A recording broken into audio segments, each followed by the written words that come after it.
Yeah, Prabhu, Hare Krishna. Hare Krishna, Vancouver. How are you doing? Good. Good. Let me share the link here in the group.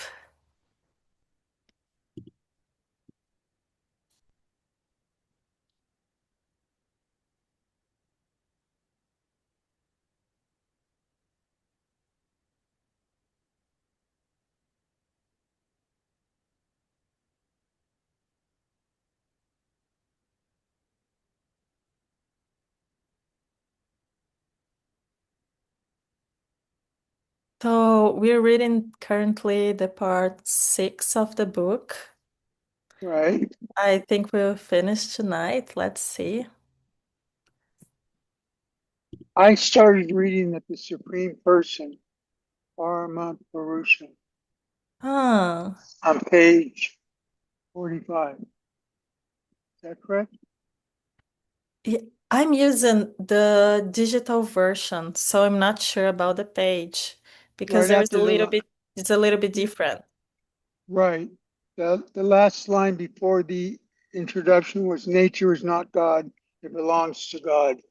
Perfect. Yeah, on mine is page 48, but Okay. a chance, right?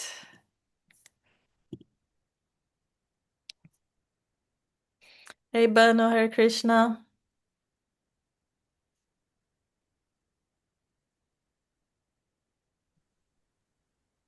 Hare Krishna, how are you doing? Oh, sleepy. Sunday.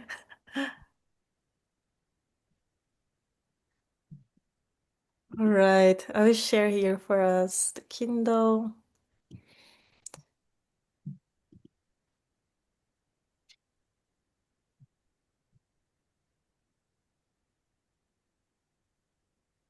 Here it is. Um, Someone would like to read? I could start. Where are we? The Supreme Person, Paramapurusha. Having considered Krishna's relation to material nature, let us now precisely evaluate his relation to other souls. Here too we will clearly see that he is simultaneously one with and different from all other souls. Thinkers in all the world's major religions have long debated whether God is ultimately personal or impersonal. Our own destiny hangs in the balance. If God, our creator and emanator, is originally and ultimately impersonal, then we are most likely also ultimately impersonal. If, on the other hand, we flow from a personal loving God, then our personal loving nature, at its very best, is really us. Those who value free, individual personal life and loving relation with other free persons will be glad to hear that Bhagavad-gita steadily teaches that both soul and God are eternal individual persons. Would you like to comment something? Every time some of this literature touches on the Chincha Beta Abade, it kind of sends me spiraling in thought. Um, because we have so information on it and we have so many different commentaries and descriptions and just a rich set of literature, but ultimately it's just inconceivable. Um, so it's always a well of thought, it just Yeah. What do you think, Krishnananda? Well, I read this before and I have a question that's pretty simple, but I'm curious about it.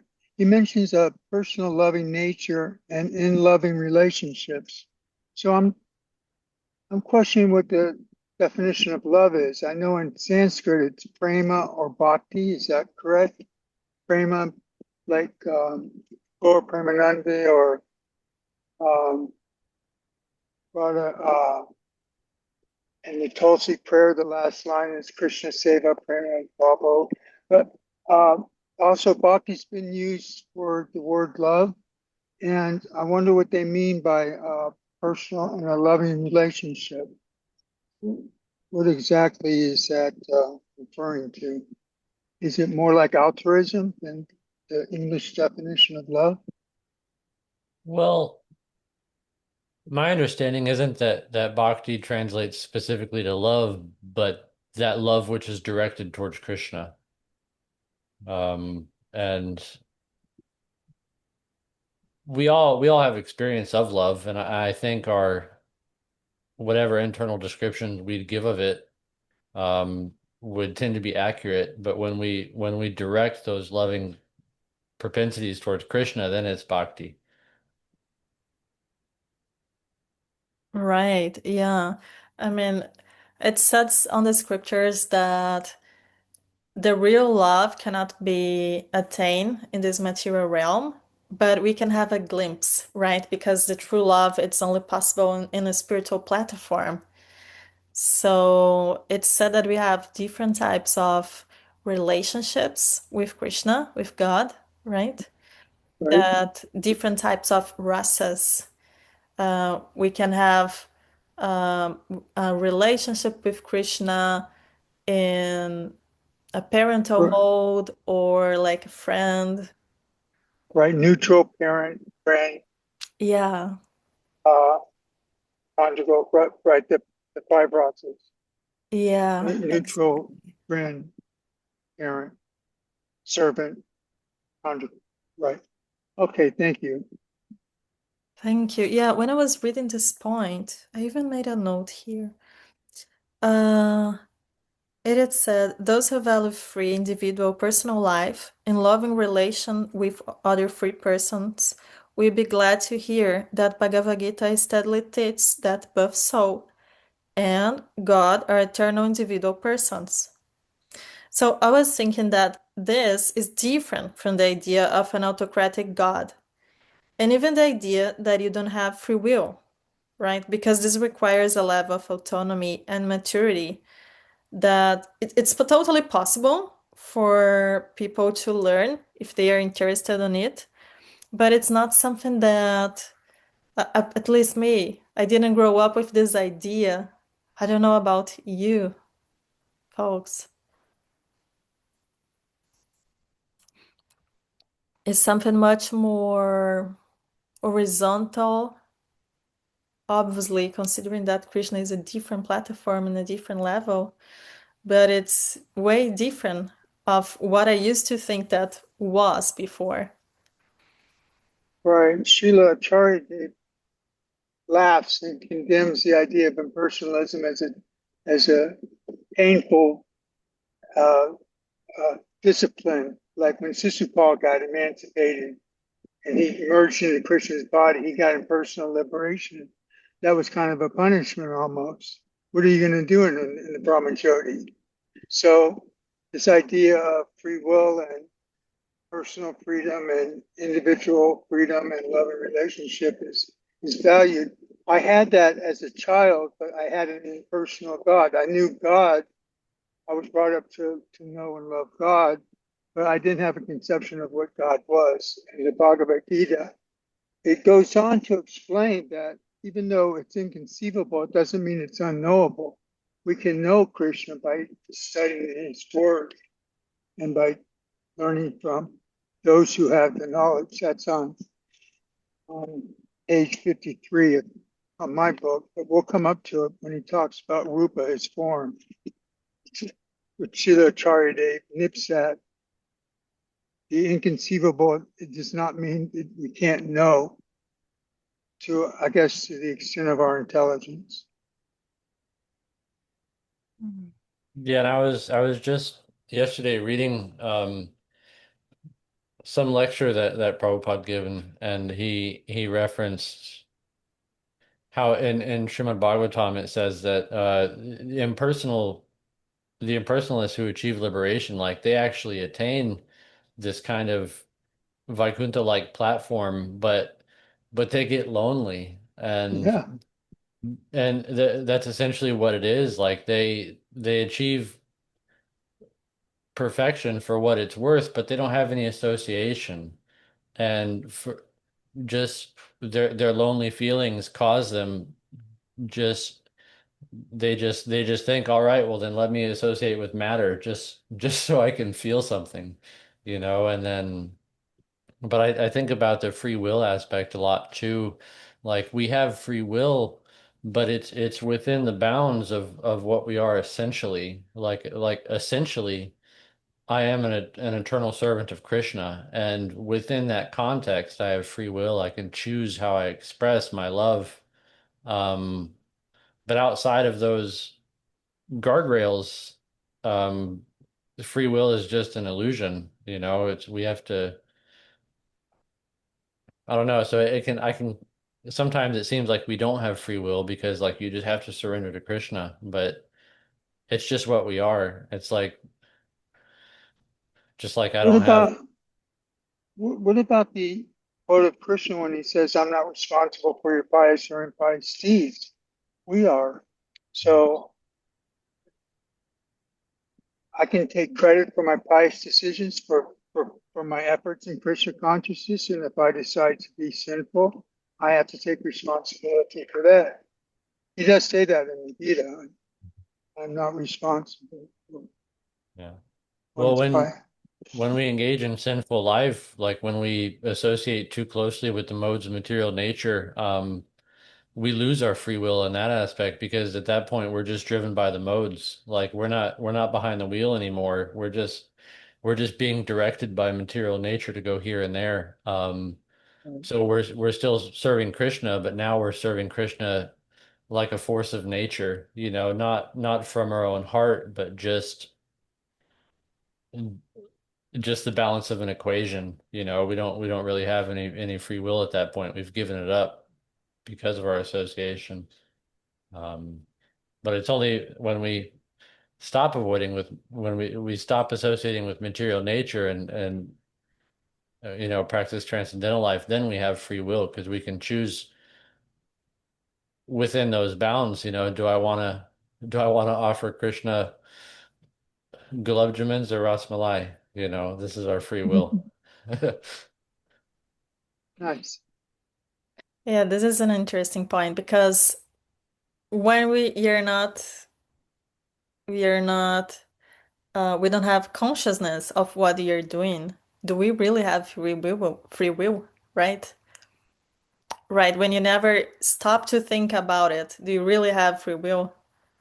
Do you have free will to have a relationship with Krishna, but if you never think about it, right, it's a good point. Let's continue the reading here.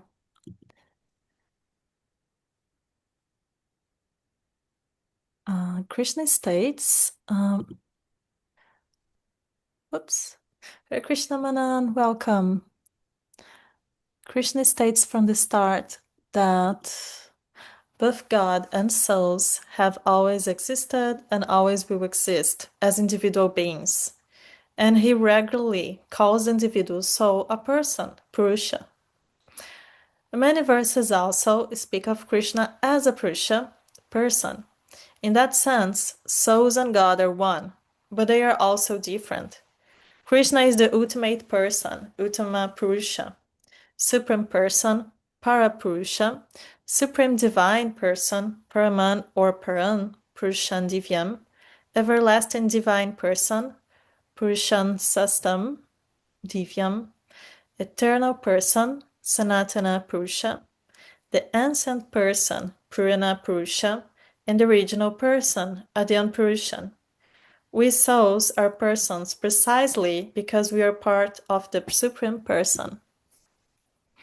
Similarly, we are Atma, self or soul, as declared everywhere in the Gita, because we are part of Krishna, the Supreme Self or Soul, Paramatma. Again, God and soul are one and different. Yet, some believe that Krishna is an impersonal formless being that takes on a visible form when descending to this world as an avatar.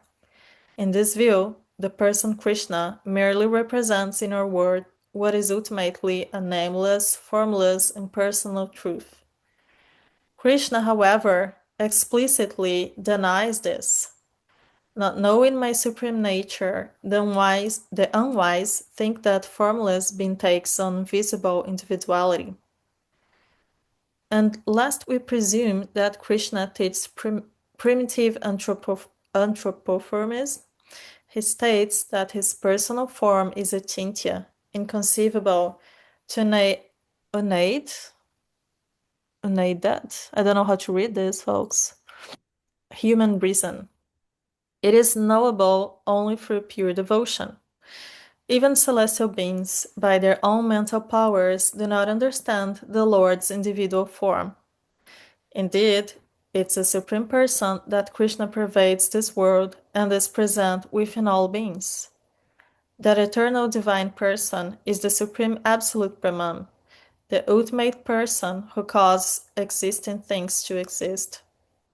Again, it is precisely as the Supreme Person that Krishna both pervades and contains all that is, for he is Nidana, the receptacle, indeed, Paranidanan, the supreme receptacle. Yet even his containment of all existence is not impersonal, for he is Nivasa, the abode or home of all. Arjuna calls Krishna Jaganivasa, abode of the universe. The idea is clear. Even if we ignore or deny Krishna, our true home is always with and within him. He is the great Lord of all worlds. So I think that this goes straight to the point that we are talking, right, about free will. We have free will, but we cannot deny that Krishna is the Supreme Lord. Arjuna directly asks Krishna, which of two groups best understands yoga? Those devoted to Krishna as a person or those devoted to an imperceptible truth, beyond description and inconceivable? The Lord replies that those who worship him rather than the imperceptible are more advanced in yoga. In fact, the impersonalist ultimately comes to Krishna, but by a far more troublesome path. Advanced spiritual practice does not obliterate personal self, but rather restores its true godly state.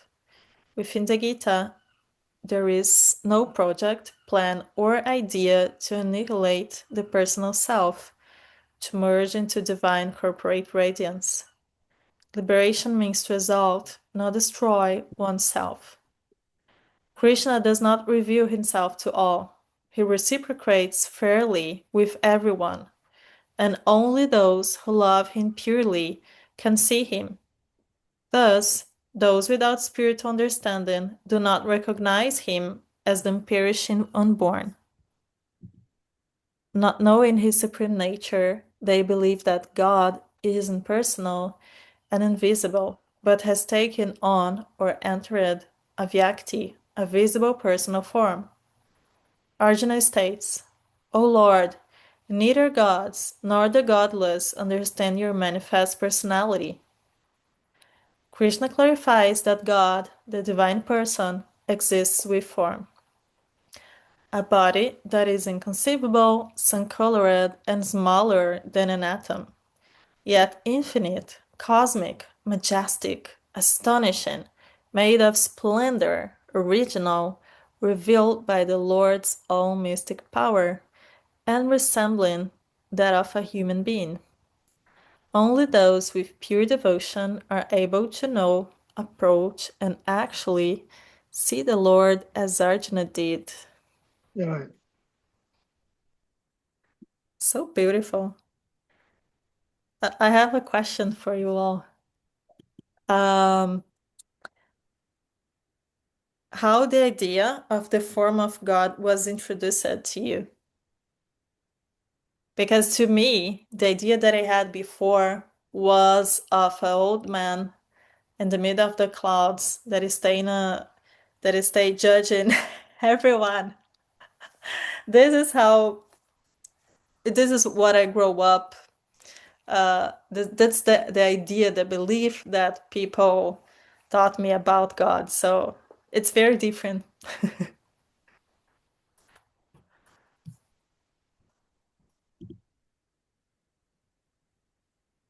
I was brought up to believe in God. I didn't know who God was. I went to look for him, and I found him when I saw the deity. When I saw the deity, I understand that was the God I was been looking for. The Rukmini and Dwarkadish in Los Angeles. That's when I surrendered. I'm wondering. I sing Guru see Guru Charna Padma every morning. Spiritual master is the only way by which we can attain pure devotional service. It says by pure devotional, only through pure devotion can we know God. I mean, I'm not saying me in this life, but eventually, through the mercy of the spiritual master, I'll achieve pure devotion and see Krishna, know Krishna. I mean, my understanding is Acharya days on that level. I may be wrong. I'm a third class devotee at best. But I'm just wondering. It says spiritual form is akin to inconceivable to the unaided human reason. It is knowable only through pure devotion.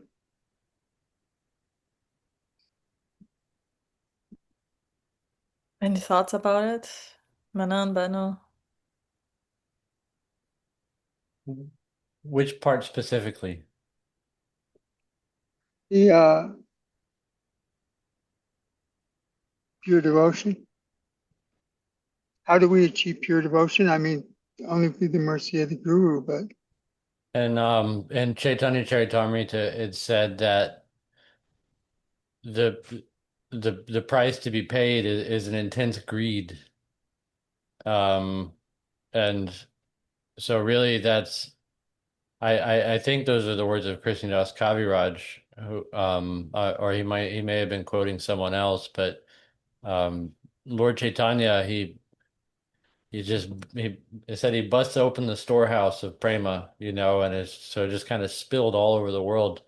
And we just have to be really greedy to attain it. And I could probably look up the exact quote.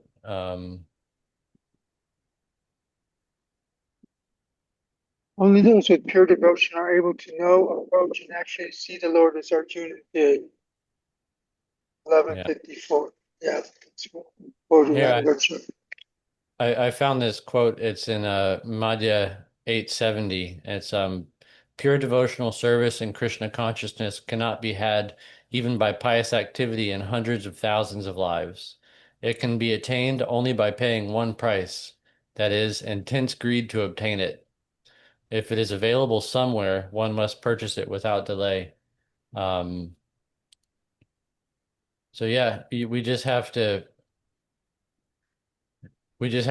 have this hunger, this lobha, and with sustained desire, that greed, it'll intensify in us, and I mean, slowly, if we practice sincerely, it'll just consume our lives. We'll always be thinking, how can I get Krishna? Like, you know, not so concerned with temporary material situations.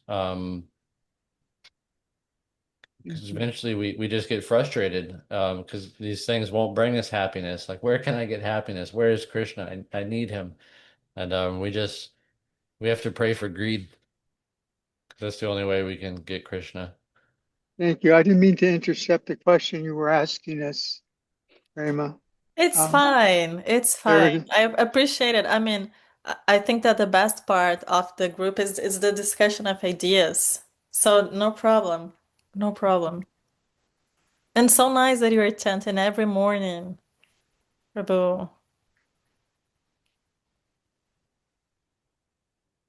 That's wonderful. That Krishna consciousness is funny because if we practice it correctly, then it won't ever really satisfy us. We'll just need more and more and more. Maybe satisfy is not the right word, satiate. Like appreciated. if you want a nice meal and you eat one, like you won't be hungry anymore. You'll be satiated. Like that need is taken care of. But when like a desire for Krishna awakens in us, we could if we feed it properly, it'll never be satiated. It'll just get hungrier and hungrier and hungrier until eventually we just like shoo, shoot up to Vaikuntha. That's it. Yeah. Sometimes I stay frustrated too, and thinking, feeling that okay, I'm not doing enough, or this is not good. But we need to keep going, right? We need to try to keep going, even with our doubts, even with our insecurities, with our failures. This is part of the process. If you don't try, then you won't have failures, you won't have mistakes because you're not doing anything. But those who are trying, at least, are doing something. Okay, this is part of the path, part of the journey, and then you can realign, recenter, do some corrections, improve some things if necessary. But this is the process, and the process involves understand that we are in a mature platform, and this evolves it, and this includes failures also, right? I think it's one of the glorious things about God too. Just that he is this time factor. Like if God wanted something and he just like popped it into his hand like a magic trick, like that would be wonderful, but it wouldn't be glorious, you know? And when Krishna wants something, he the whole universe kind of brings it into being, you know? And so it's just a really fabulous thing to think about how like if Krishna wants some specific offering, this desire will awaken in a devotee and he'll get like through the course of time, everything will kind of come into place for that offering. And there's a whole unfolding of it. You know, he doesn't just snap his fingers and get what he wants. And I think the same thing kind of happens with us. Like Lord Chaitanya is the savior of the fallen, but he's not just gonna snap his fingers and you know teleport us all to the spiritual world. There's still gonna be this time factor before he gets what he wants. You know, the unfolding of it is the glorious part of Krishna manifesting his will. I think it's the neatest part. It's so interesting, right? Like how Krishna manifests himself. It's amazing.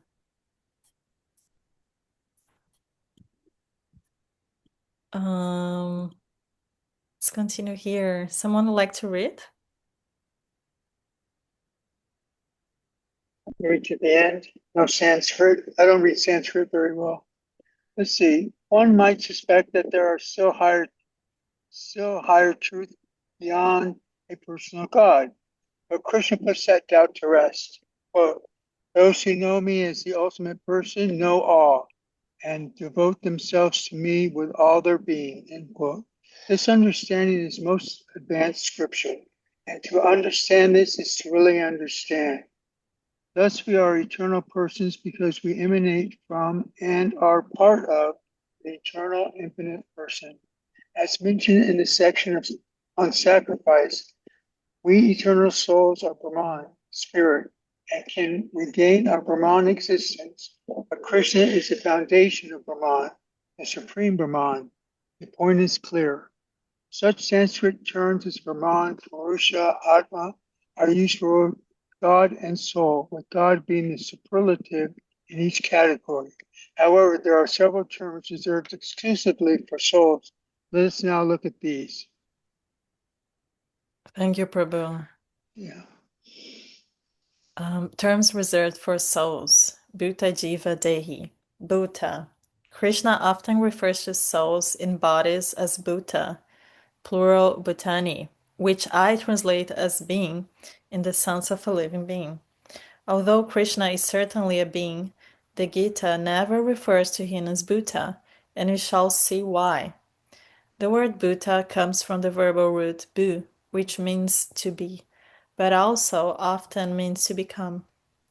In this sense, Bhuta means one who has come to be, one who has become. The Gita makes clear early on that both God and individual souls have always existed. Thus, what comes to be is not soul itself, but rather soul's ephemeral persona, produced when soul enters body. Krishna directly states that a Bhuta arises when matter and spirit combine. One may literally translate 8.19 to 20 as follows. This very group, those who have come to be, after repeatedly becoming, are helplessly dissolved. There is, however, another superior state that does not perish when all who have become are perishing. Since Krishna time and again states that souls never perish, clearly what perishes here is the composite identity formed when soul enters body. Thus, our identity as woman, man, dog, bird, or tree arise when a living conscious soul animates an otherwise dead material body, creating thereby a living temporary creature, a Bhuta. This composite persona is literally dissolved when soul leaves body. Yet, since Krishna does not take on a material body, he is not a Bhuta. His identity, as Krishna, does not come to be like our worldly identities. Krishna has always been Krishna and will forever be Krishna, the Supreme Divine Person. Bound to a material body, a Bhuta must follow nature. The Bhuta seeks freedom from nature. Krishna controls nature. He is not a Bhuta. The Gita never states that his body or his identity comes to be. The Gita describes Krishna's relation to Bhutas, to souls like us, whose temporary identity does come to be. Krishna is a kind-hearted friend to every Bhuta, eternal seed of every Bhuta. He knows every Bhuta, past, present, and future. He is the great Lord of Bhutas in their origin. He is equal to every Bhuta, and, as the Master, calls all Bhutas to be. He is the beginning, middle, and end of Bhutas, and their preserver. He sustains Bhutas by his power, for he is their Lord. And at end's end, the Bhuta enters Krishna's own nature. The conclusion: as souls, as persons, as parts of God, we are one with him. Yet we are also different. In this world, we do business as Bhutas. Krishna does not. The Gita employs other important terms to indicate souls, but not God. Diva. The word diva, life, living, usually indicates the personal or living soul, as distinguished from the universal soul. Similarly, the term Jivatman, living soul, indicates the living or personal or individual soul as distinct from the Paramatman, the Supreme Soul. The Gita twice calls the soul Jivabhuta, living being, but never uses this term for God. The Gita also uses for individual souls, but never for God, several terms relating to our bodies. This is interesting. I found an image here that I think that can clarify this. It's a topic that we spoke in other meetings as well. Let me see if I can share.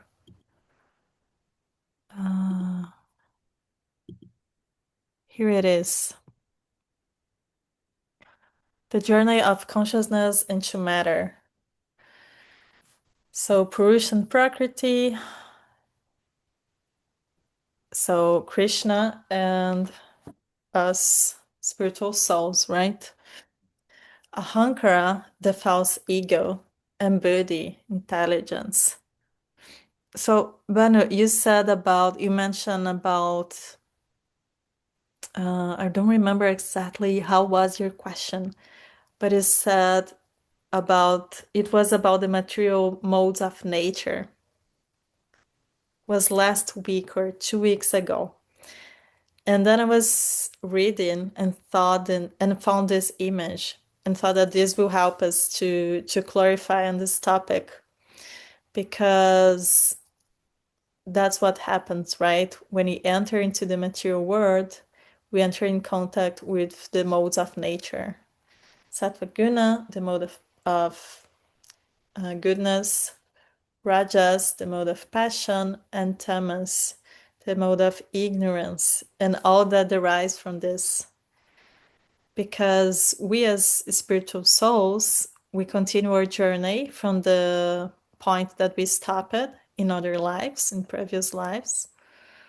And we have our free will, but also we are conditioned to the modes of nature. So it's not a simple, it's a very complicated equation, in fact, right? To understand how we are interacting with the modes of nature and how we are generating karma and positive actions, negative actions, things like this. You've Yeah, probably it's seen this just such image a before. Huh? losing battle. Like I was thinking again about the cat in the hat. Like we were so tangled up in material world. And there's really just no escape. It gets more and more encapsulating, unless we have devotional service. It's endlessly, it just gets us, it's so difficult to get out of, without the devotees. Yeah, that's true. And it's so difficult to try to overcome these material modes also, even knowing, even have this knowledge in theory, even when we're trying to apply this in our daily lives, it's hard. It's not an easy task at all.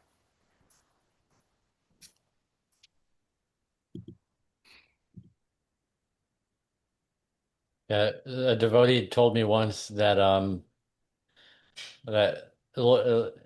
they said it so expressively too, that Lord Chaitanya just loves being Patita Pavana. Like he loves saving the fallen souls. It just he really gets a kick out of it, and I'm thankful for that.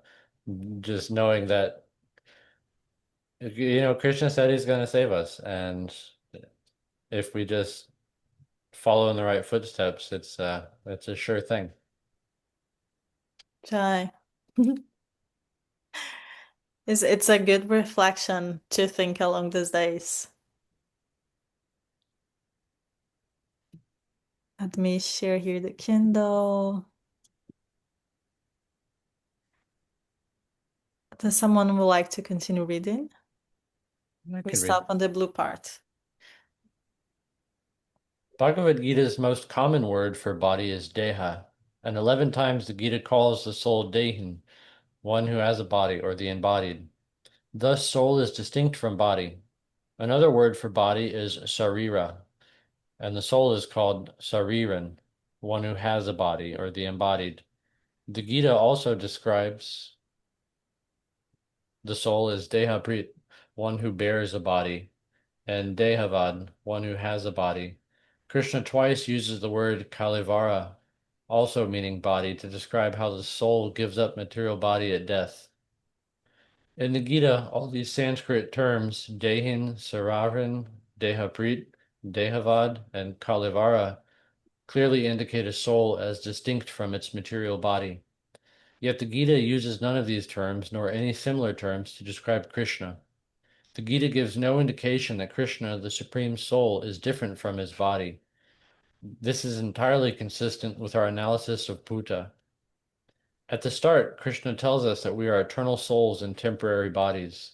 Our body is matter, the Lord's inferior energy, but we souls are Paraprakriti, the Lord's superior living energy. The Gita never describes Krishna's body as material, temporary, or limited. Rather, his form is ananta, infinite.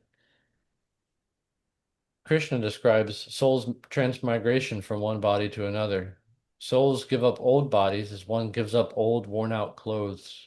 However, spiritual knowledge travels with the soul from one body to another. Thus, spiritual practitioners regain spiritual knowledge from a past body.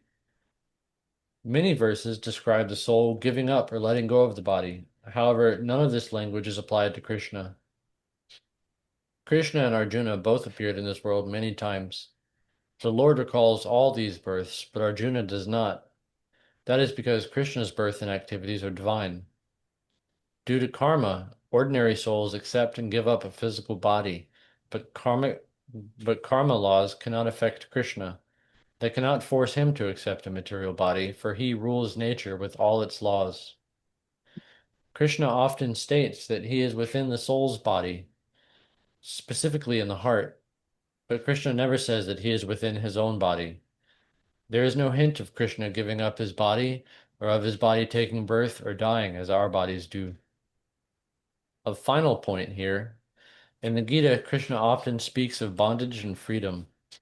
With various noun and verb forms of the root muk, Krishna teaches us of the soul's liberation from birth and death, from karma, from evil, from anger, lust, fear, etc., from duality, from attachment, or simply from bondage. And while one can easily compile a similar list of words indicating bondage, the Gita nowhere hints that Krishna is ever bound by or freed from anything. In the Gita, he is God, personally. I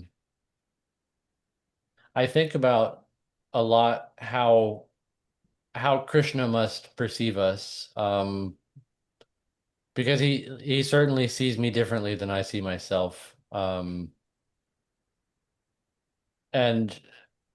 uh, like Krishna, he's not in contact with the material nature at all. So when Krishna perceives us, he's seeing like the real deal, he's seeing the real us. Um, and I think that in our purified state, we totally captivate Krishna. Like he's all he ever thinks about are his devotees. And so I wonder sometimes how Krishna thinks of us here and now, whether he can perceive our struggles or our bondage or this or that, or if he just sees us as our eternal self. If he can, what is that, like how the swan drinks the milk out of the water?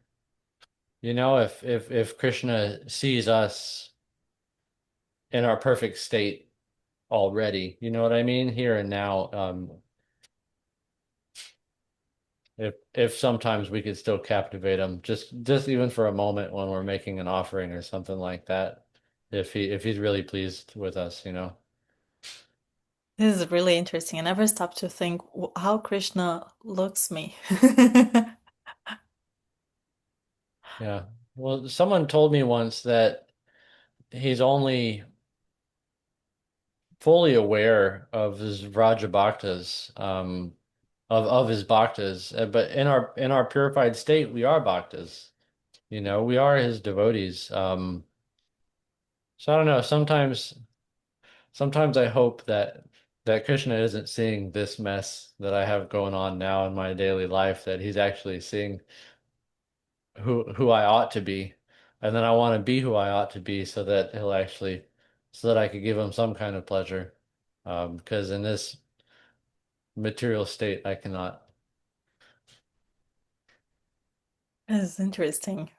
But at the same time, in your mature state, you can offer so many things to Krishna, right?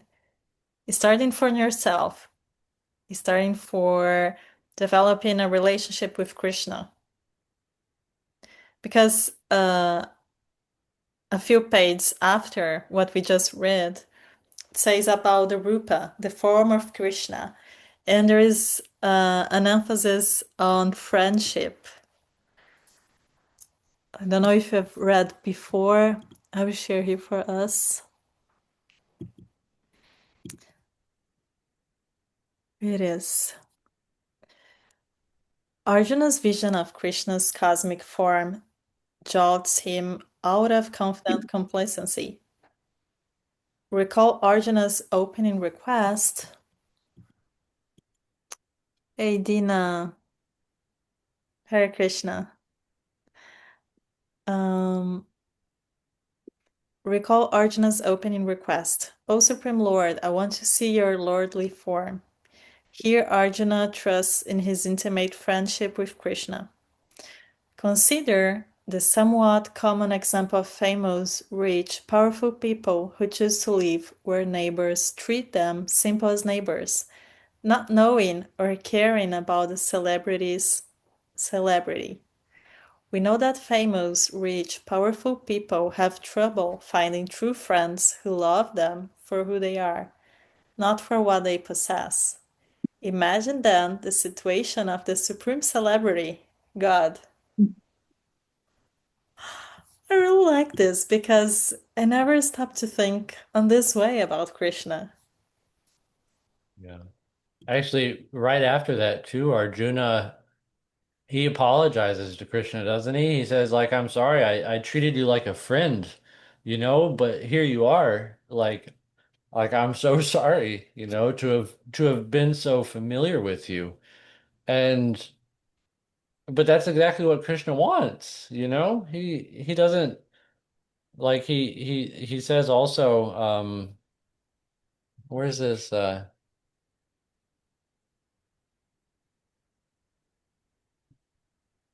there's it's always hard for me to find some of these quotes. There's a verse from Srimad Bhagavatam that's quoted twice in Chaitanya Charitamrita, but it's translated differently, where Krishna says that that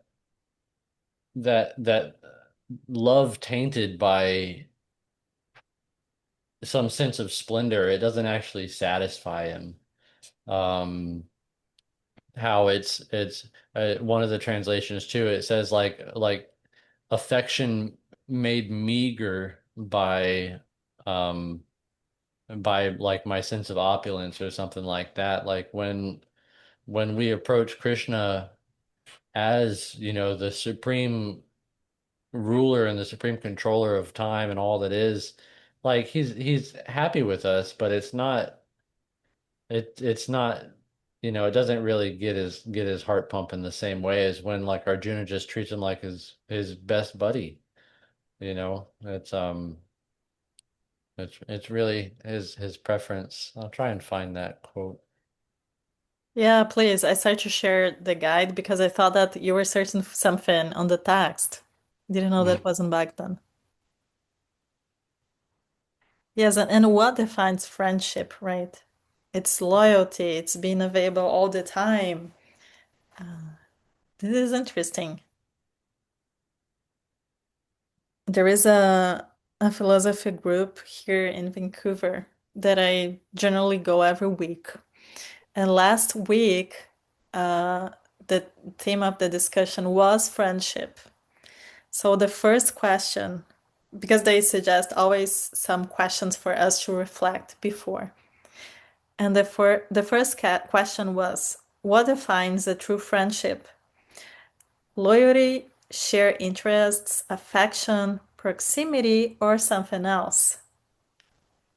And then the second question was, what moral obligations, if any, do friends have to each other? And I felt really interesting because I never stopped to think about, okay, what's my obligation in a friendship?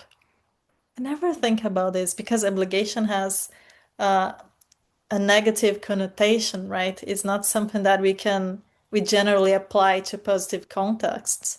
So if I have a friendship with Krishna, how is this relationship? What's into it, you know? Yeah. I found these two quotes. The first translation, Lord Krishna thought all the universe is filled with the conception of my majesty, but love weakened by that sense of majesty does not satisfy me. And the other translation is Knowing my opulences, the whole world looks upon me with awe and veneration. But devotion made feeble by such reverence does not attract me. So uh, Krishna himself is saying, that he really prefers when Arjuna just treats him like his best bud. He doesn't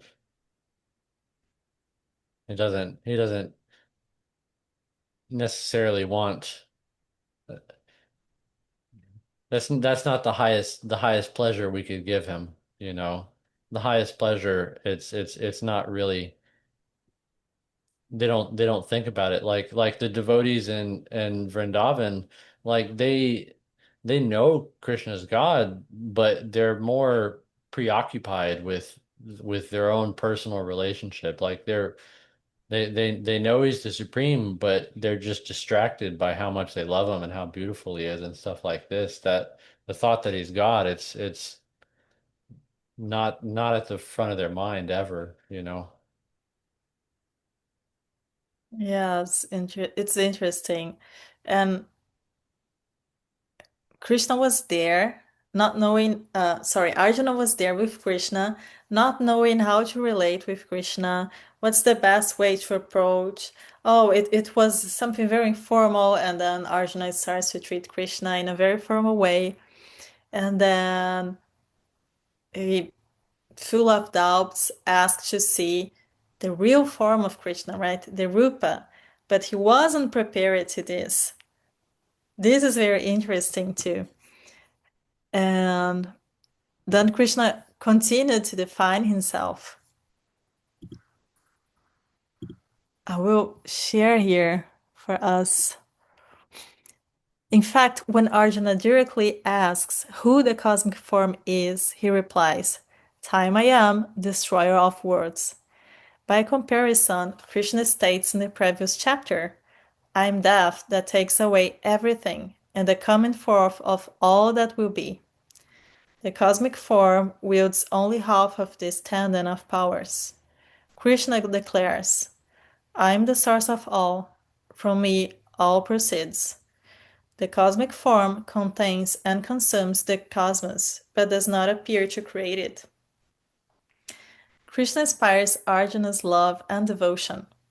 The cosmic form terrifies the whole universe as well as Arjuna, until it literally scares him out of his wits. Only the return of Krishna's original human-like form restores Arjuna to his own true nature, reviving his reason. The souls, represented by Arjuna, realize themselves fully in relation to Krishna, not the cosmic form. The soul is part of Krishna and achieves self-realization in relation to Krishna. This points to Krishna as God's full manifestation, not the brief show of God's omnipotence as all-devouring, implacable time. Indeed, throughout the Mahabharata, Arjuna often yearns to see Krishna, but apart from his one request in Bhagavad-gita, he shows no particular interest in seeing the cosmic form. Nonetheless, the cosmic form does serve an essential purpose. It prevents Arjuna and us from taking Krishna for granted, though this epiphany seems to have escaped many Gita commentators. Still, the cosmic form does chasten and illumine the devoted reader. Elsewhere in the Mahabharata, Krishna displays an abridged version of his cosmic form. There too, he awards divine vision to those fortunate to see it. Next, I will explain the Gita's concept of buddhi, spiritual intelligence or reason, which Krishna tells us is essential for success on all spiritual paths. After this preface, he will then consider the specific spiritual paths that lead to liberation. Karma Yoga, Action Yoga, Jnana Yoga, Knowledge Yoga, Dhyana Yoga, Meditation Yoga, and Bhakti Yoga, Devotion Yoga. Any thoughts? That made me think of when Lord Brahma stole all the cowherd boys for a year to try and bewilder Krishna. When he came back and saw Krishna, like if anyone in this universe understands that aspect of the Supreme, it would be Lord Brahma, you know, the who could understand the universal form or this or that. And but what he was most bewildered by was when he came to see Krishna, it was just a boy standing there. He had like a little half-eaten sweet ball in his hand or something like that, like some ladu. And this is what like really blew Lord Brahma's mind, was that here's the supreme controller of all that is and all his glory and stuff. And he was just like a little boy with a piece of candy just standing there like, what are you? He was just looking at Lord Brahma like, what are you doing here? You know? And that's I always kind of get a kick out of that. That's the one thing that really just blew Lord Brahma's mind, was that here's this little boy, you know? That's amazing. Thank you for sharing, Vanu. If someone has any other comment, any doubt?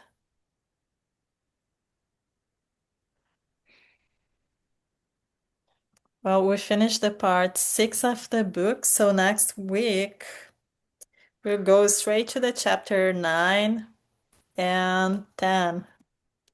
So thank you all for coming. Really, really nice to have your presence here. I'm really glad. Thank you all for being here tonight. And see you all next week. Haribol. Krishna. Hare Krishna. Thank you.